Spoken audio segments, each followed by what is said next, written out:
All right, let's talk about the different parts of the instrument. So as you take your instrument out, hold it carefully, right? You want to make sure you don't grab it by anything that could bend or anything like that. Let's talk about all these different parts. This big part is called the bell, obviously. Kind of looks like, a bell, shaped like a bell that, you might see, the Liberty Bell or something like that you've learned about in history. We have the valves right here. Those go up and down with your finger. You got valve number 1, valve number 2, and valve number 3. Okay? Then attached to those valves are different slides. You have your first valve slide right here, your second valve slide right here. Mine is reversed. Yours might be pointing the other way, and mine's unique. Yours is probably the other way.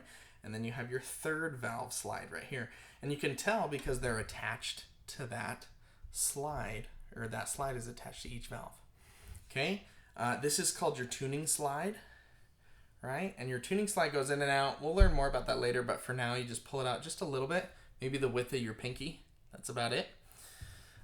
These other slides can move. If yours don't, then you might need to work on that a little bit. I can help you with that later in a different time. We talk about maintaining your instrument.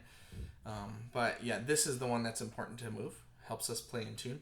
This part's called the lead pipe. It's the first pipe that gets blown into. That's why it's called the lead pipe, right? These are valve caps on the bottom, right? And those unscrew, but we don't really need to do that yet. So I wouldn't do that. And then, oops, don't bang your instrument on the desk like I just did. Oops. And then you have your mouthpiece, right? And your mouthpiece is somewhere inside your case. Everyone has different mouthpieces. Some mouthpieces are shaped differently. But yeah, you just have the one that came with your case. When you put the mouthpiece in, you don't want to go like that. That's the worst thing to do. Don't do that. I know it makes a cool noise. It's bad for your instrument. Okay, but the mouthpiece is what you blow into. Okay, and that's it. So those are the different parts of the trumpet. And yeah, I hope you learned something.